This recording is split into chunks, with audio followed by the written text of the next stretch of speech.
திருப்பூர் மாவட்டம் மடத்துக்குளம் அருகே குழுமம் கோட்டை மாரியம்மன் கோவில் சித்திரை திருவிழா கடந்த சில தினங்களாக நடைபெற்று வருகின்றது. தமிழ்நாடு பத்திரிகையாளர் சங்கம் சார்பில் 32ஆம் ஆண்டு இன்னிசை நிகழ்ச்சி நேற்று மாநில துணை பொதுச் செயலாளர் குழுமம் தாமோதரன் தலைமையில் நடைபெற்றது.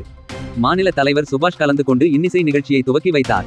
இந்த நிகழ்வில் தேசிய செயற்குழு உறுப்பினர்கள் சத்யம்பாபு, மோகன்ராஜ் மற்றும் மாநில துணைத் தலைவர் பிரபாகரன், கோவை மாவட்ட தலைவர் அருண், கௌரவ ஆலோசகர் பல்லடம் TMS, திருப்பூர் மாவட்ட தலைவர் விஜயன், திருப்பூர் மாவட்ட செயலாளர் முரளி, திருப்பூர் மாவட்ட பொருளாளர் கண்ணன், செய்தி தொடர்பாளர் உடுமலை செல்வராஜ், திருப்பூர் மாவட்ட நிர்வாகிகள் மற்றும் குழுமம் ஊராட்சி மன்ற தலைவர் ரகுபதி, துணைத் தலைவர் லட்சுமணராஜ், ஒன்றிய துணை செயலாளர் கனகராஜ், சங்கராமநல்லூர் பேரூராட்சி தலைவர் மல்லிகா கருப்புசாமி, துணைத் தலைவர் பிரேமலதா உத்தமராஜ், சங்கராமநல்லூர் பேரூர் கழக அதிமுக செயலாளர் அன்னதான பிரபு, சங்கராமநல்லூர் பேரூராட்சி 7வது வார்டு அதிமுக செயலாளர் சக்கரபாணி, மடத்துக்குளம் தெற்கு ஒன்றிய செயலாளர் சிவலிங்கம், குமாரலிங்கம், பேரூராட்சி தலைவர் ஷர்மிளா பானு, துணைத் தலைவர் அழகிரிசாமி மற்றும் மக்கள் பிரதிநிதிகள் உட்பட பலர் கலந்து கொண்டனர்.